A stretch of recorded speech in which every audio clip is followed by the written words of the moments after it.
Hello everyone, this is Defense Politics Asia, and this is the summary for the day of 85. And just to inform you guys did really well on the previous assignment. On that position, your strike over 4,000 hits on that position. And on the good news is that we have captured 236 soldiers. Now they are now POWs for us. 239 of them, and so that's fantastic. Welcome these 239 new subscribers to us because of all your efforts. So as a result, the enemy have retreated to a new positions, and again, I'm not sure why every position has the same name called the light button. So in this position, they have entrenched from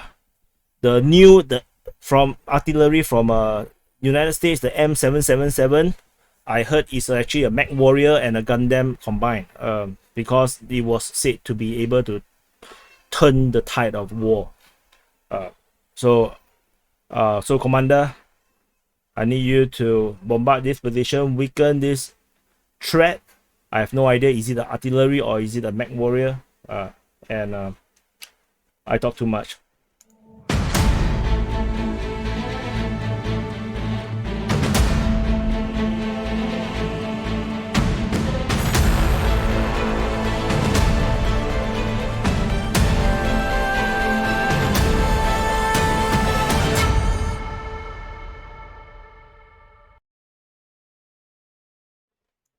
Hello everyone. So this is day 85, 19 May summary. So we are now in 20 May, and this report coming a little bit late. We are already in the afternoon in Ukraine. So let's start off with missile strikes.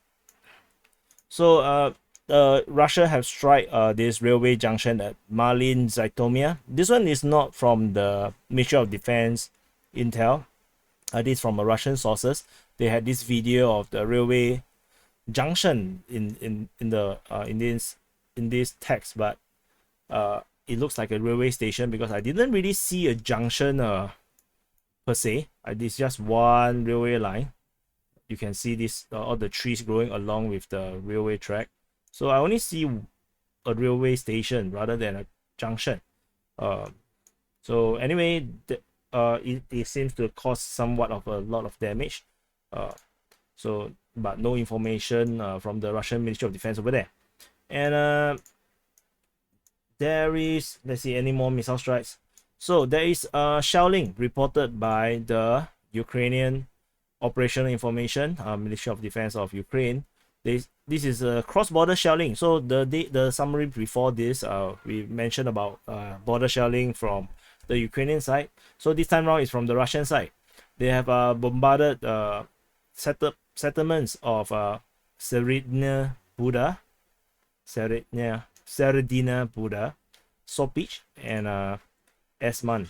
So this three location got hit by mortars and artilleries, and this continues to put pressure on the Ukrainian side to drop troops around this region. However, it is unlikely, in my opinion, that they will put heavy equipments, much of the heavy equipments. Maybe they will have a few tanks, maybe a few BMPs here and there. There won't be much of the heavy equipments, and there won't be much of the regular troops. Most likely here are all the newly mobilized territorial defense soldiers, which if the Russians decided to make another incursion towards Kiev, I believe the defenses here will not be able to hold. This is just my opinion. Moving on to, as usual, we'll go from the south up and at the Happy Front. So there's no news on Snake Island. So the Russian has gave up sampling down or appealing down on this Snake Island thing. And I think maybe also because the Ukrainians gave up on the Snake Island for now. It doesn't seem to be worth it. There's no ROI there. So moving on to Mykolaiv Front, no updates, no news, no update, no news on crying baby Ray Front. There's no updates there too. The Zaporizhzhia Front, there is actually fighting. Bombardments are reported. There's a video of the bombardment on Novozlatopil. There's actually a video coming out which I kind of see, and the attempt to attack from the Ukrainian attack to Novozlatopil did not seem to have continued. There's no more information, so I think the Ukrainians gave up on this offensive. So unfortunately, they are unable to offend the Russians. They are totally not offended by that.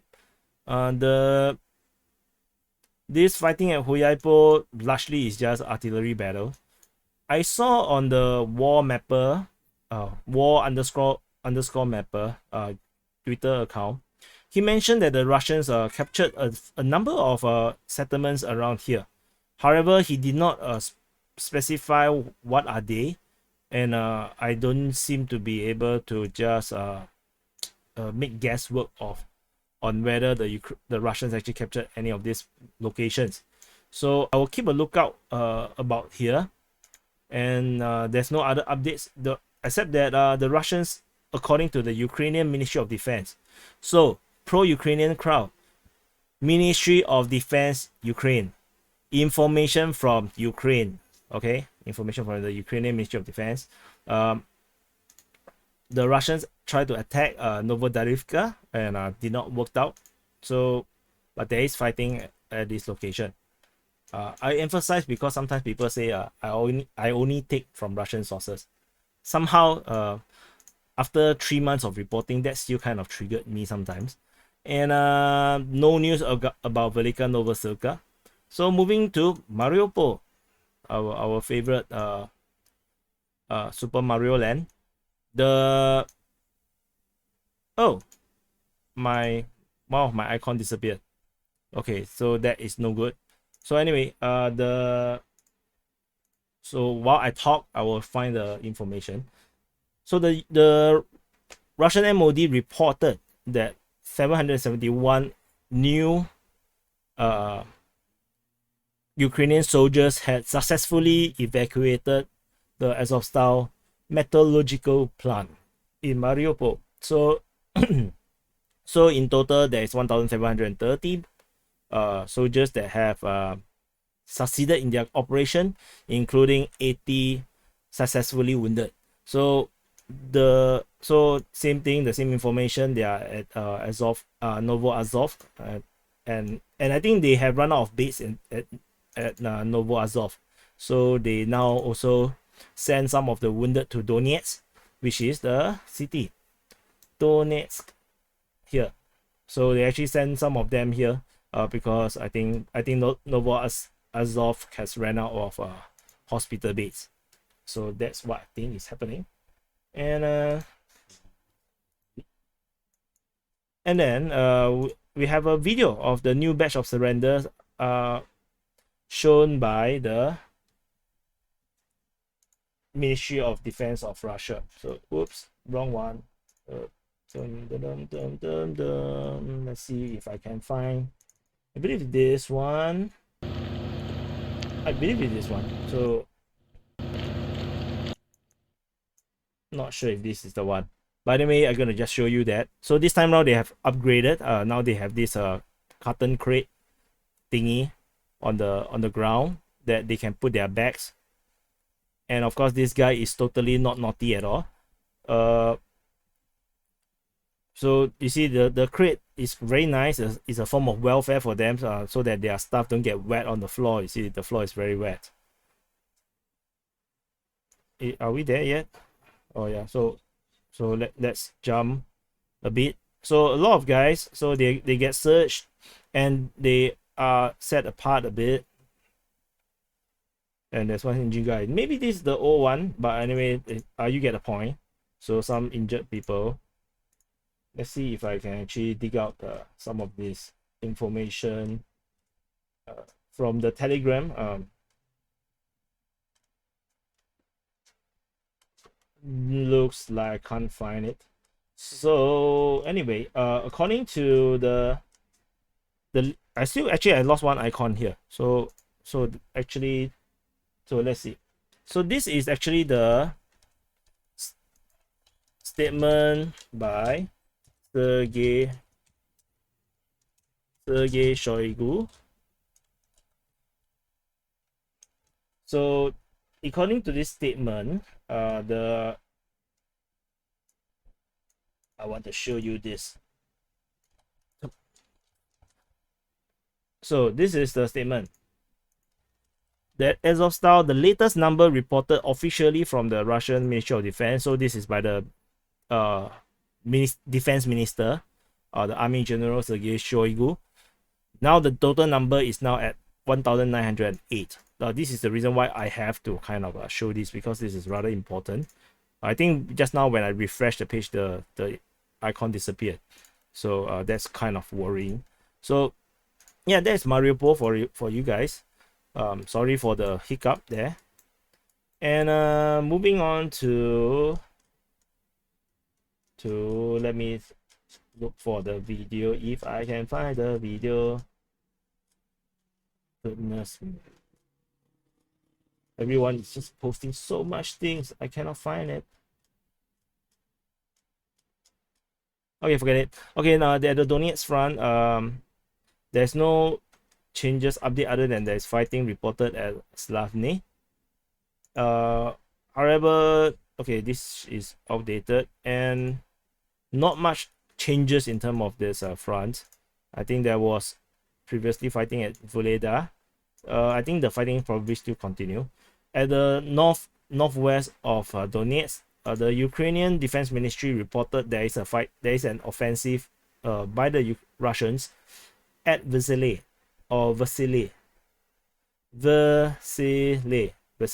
So however, there's no breakthrough, and it's kind of weird because they say in the area of the settlement of Vasily, but my understanding was that the Russians have the positions at the airport, so to be fighting around here means they lost the airport region. So not sure what is the situation, so I put the icon here, so at least you know that it's around here, the fighting. Moving on to the Adivka area, actually there's not much news here. There's no updates regarding these locations. It's the same as yesterday. And then we are at Luhansk Front. So now Luhansk Front, the pimple have burst, so you can see the explosion of the pimple. But if your pimple looks like this, please seek medical help. The Russian forces have captured Troitsky. So this, you probably would have heard about this in my quick update, maybe. And if you have seen it, so Russian forces have captured Troitsky. It's not sure if they fought from the north or they actually fought it from the south. However, at Vyskriva,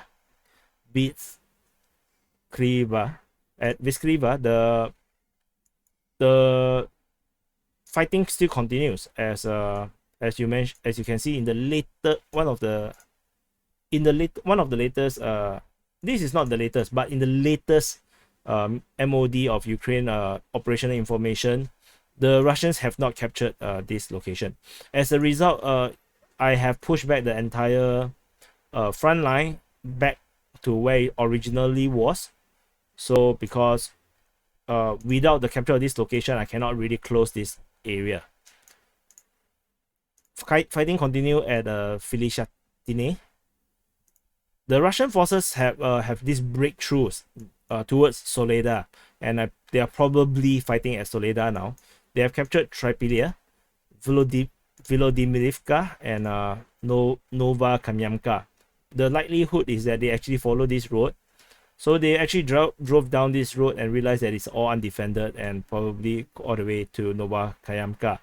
And very weird thing about Nova Kamyanka is that there's actually no towns here, no buildings here. So I suspect that this name is actually planted in the wrong place, because there's no house, unless you're telling me this is Nova Kamyanka, which I don't think so. Is there a house here? No. So I believe this here. This is Novaya Kamenka. I really not sure. So anyway, this is a very weird location. So anyway, I just gonna mark it as it is according to Google Maps. And there is a good possibility that they have also captured Tryapivka, but they didn't mention this location by name. So I'm just gonna leave this as a gap, as an opening. So the Russians are going for Soledar. So Soledar is a rather interesting place because the usual thought were that the Russians will go for Bakhmut, but Bakhmut is heavily defended. As you can see, there is a chain of defenses protecting the road, and so cleverly the Russians actually just go from the north and going around the defenses. And since they can't even break this defensive position here, so by taking, if they can take Bamuske and Soledar, they would still be able to cut off reinforcement to Severodonetsk directly from Bakhmut. And the only way for reinforcement and resupply left for the Ukrainian forces were actually to go north to Siversk and then go east towards Severodonetsk. This will become the only route left, because even with this position now, putting some artillery and some tanks around this region would already deny the use of this road by any logistic elements. And I don't think civilians or civilian truckers want to die. So this road is almost as good as closed. So let's keep a lookout for Soledar and Bakhmutske, and let's see if the Russians can take control of this. Because if they take control of this, the resupply situation for the entire northern part of this or northeast part of this East Army would be as good as a GG. You know, there's no way to resupply there already without going cross country. And I think this cross country road doesn't look very smooth. You have to follow the roads. So this situation is looking really, really bad. Bakhmut is a very important logistic hub for the entire East Army front, and it's looking like rather sad because all these positions are so well prepared, and the Russians just go behind it. So that's how it is. Just ask the French in World War II. They know a lot about that. The Russians continue to fight at Komoshevakha. The resistance is strong, and in fact the Russians also are still fighting at Viktorivka. There are some reports saying that Viktorivka was captured, but it's actually not. That information is actually not correct. And Vrubivka was reportedly kind of taken. The Russians are reportedly sweeping this location. So there might be a case where there's actually no Ukrainian forces around here, or very few, and the Russians might be reporting its capture rather soon. And this will be bad, because if they capture here, the entire retreat route for Hirske and Zolote will be as good as closed. Let's see if they can get out from here. Okay, if you look at the small roads, they have to go through Ivanivka and go up all the way north. I'm not sure if they can cross here. Yeah, they can cross here. They can actually go along here, maybe cross this. There's this crossing along this railway track. This looks like the best place at Rye Alexandrivka, and they need to retreat now, like now. If they do not retreat now, and they have to, and as you can see, the Russians have already taken Mina Dolina. Pilisne will be next. The entire window for retreat will be closed. So if this is taken, Pilisne is taken, and then they still refuse to go cross country through Rye Alexandrivka, then their fate will be sealed, because we are looking at TOS-1 flamethrower tank artillery, and then we are also looking at the Terminator is coming. So the what's so special about the Terminator, this IFV, this infantry fighting vehicle, the new one, what's so special about this is that the shell that it fires is actually supposedly meant for anti-aircraft purposes. So the bullets actually fly much faster, and the caliber also is much bigger, and apparently is extremely effective on the ground. Shooting at buildings and ground targets is basically like a roll. It's like a, how to put it? It's almost like a A-10 Warhawk. The American air support aircraft, but on track. It might feels a bit like this, and not to mention it also arms with missiles at the side. So let me show you. Probably it's faster. It's a very awesome looking vehicle.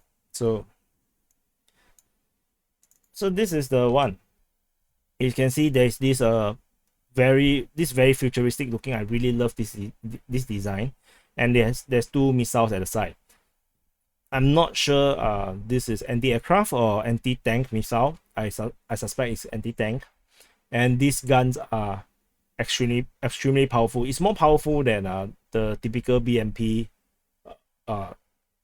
autocannons, as far as I understand. So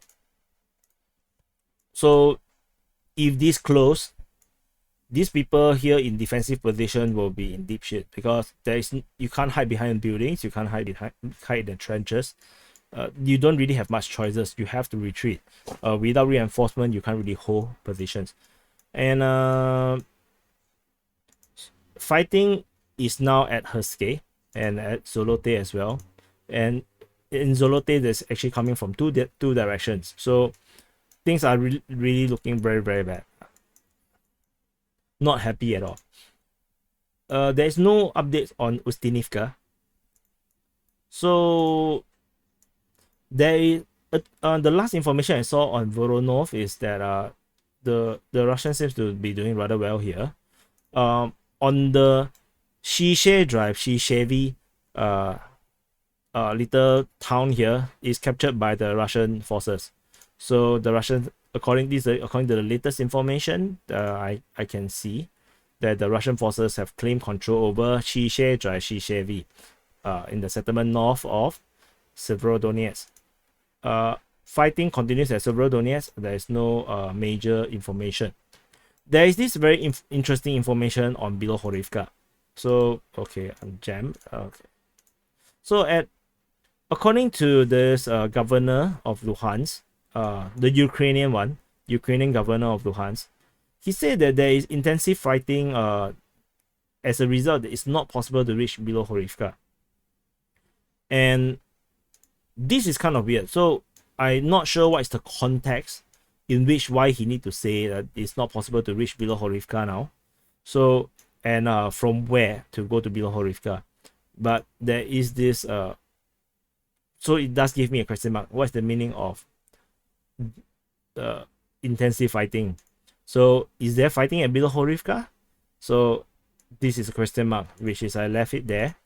So let's see if the Russian did try again. But as far as I can tell, the Russians has gave up trying to cross the river. There is no news regarding Platonivka as well as Zakitny. If we still not gonna get any more information from these guys soon, then I may have to delete this, because this might actually be wrong information. So I have checked the fire map. So this is Siversk. The front line is around here now. You can see in terms of the fire, there's still some forest fire around here. In the middle of Siversk, there's some fire happening. So not sure what is this fire about. So this is just something interesting to note, that there is actually fire around here. So who knows, might be that the Russians have entered Siversk or fighting within Siversk, or they are outside bombarding Siversk and they have already captured this position. It's unclear. It's unclear, if this is the case. There is no updates regarding this entire south of Izyum. There is a Bayraktar TB2 shot down over Vovchia. So, and then on the Kharkiv front, so on the Kharkiv front, the Ukrainian forces has captured or taken over or entrenched themselves in Kryvyi Kozachok and Baranivka. So it's interesting that they have entrenched themselves in these locations, and in DPA's map, this location was never known to be captured by the Ukrainians. The last known was that it's under the Russians, and so that's why there's this capture. This flag is given to them, and to entrench in this location is also indicative that there is no guarantee that this is actually Ukrainian control. So this is something to interesting if you ask me. But again, they go to the border. I never felt that that's a good idea, because why are you stretching yourself this much? It's not necessary to fight at this front. So fighting continue in not continuing, but there is a fighting here reported previously. I have no update on that. So there is fighting reported by the Ukraine Ministry of Defense at Boshchova, and then in the latest information, the fighting have moved to Vasily. So maybe the Russians' attack did not work, the Ukrainian counterattack. So there is fighting around this region, this area. The Russians, so this is a quick update that you probably might have seen by now. The Russian forces have captured Terenova and Rubizhne in a counteroffensive, and this is a very sudden counterattack, and this kind of have stranded the Ukrainian forces that reportedly has crossed the river from Rubizhne. So the only thing they can do now, because likely this is just a reconnaissance element, they will have to actually go down south and link up with the forces at Zaporizhzhia. And in fact, the forces at Zaporizhzhia and Kotimlia, Kotimlia have to really reconsider their position here. Maybe it might be a good idea to actually cross back the river and return back to where they can actually reinforce themselves, because if they can't resupply and reinforce themselves easily on this side, then they run the risk of being totally destroyed. So they better cross back, because the Russians are coming. The Russians are coming. Emotional damage. So anyway, yeah, sorry, that's random. Okay, so according to this DPA Telegram member, he said that DPR sniper told him a story. So take a pinch of salt. I think take a big cup of salt when reading about this. So the reason behind why the Russians have vacated the Kharkiv region, so the Ukrainians have this massive push, right, that capture much of this region back, was because of some probably tactical mistake and perhaps even miscommunications. So they say that the Russians did not actually leave this as a tactical retreat. It's actually a mistake by the DPR troops. The presence of DPR troops here is actually disputed. The Russians actually insisted that there is no DPR troops in Kharkiv region. They are all Russian professionals. So this is a question mark. And then there was, and the all these positions, there was no full trenches, only road blocks guarded by a couple of troops. Even this information is also might not actually be accurate from my understanding. But anyway, so this is the story, and that the soldiers just left, and as a result, there's 56 casualties. So then he's very sure. He said he's 100% true because the sniper told him, and he's pro-Russian 100%. So anyway, this is just an interesting story. That it could be actually a miscommunication or a tactical mistake. And reportedly, in his further message, he said that this commander is actually arrested and sent to jail, something like this, or maybe court-martialed. take a pinch of salt. It doesn't matter because the Ukrainians have taken the territory, and in the end, it only stretches the Ukrainians further. Imagine all the troops are just guarding this location. It's much easier. But now you're spreading yourself out. Then you have to defend a much larger front line. And even if the Russians do not counterattack you, you still have to put troops there. So you are now stretching yourself unnecessarily. And now you cross the river and made it even worse. So I don't think this actually matters at all. So anyway, this is the happy front, the Kharkiv Front, which doesn't look, is only half happy. So anyway, this is the summary for the day of 85, and hopefully this helps. And thank you so much for going beyond 3,000 likes, and we actually hit over 4,000 likes in the last summary. So let's try again. Let's go for 4,000 likes again. I think most of you are not going to watch until this point, so I'm talking to myself. Anyway, I'll see you in the next update.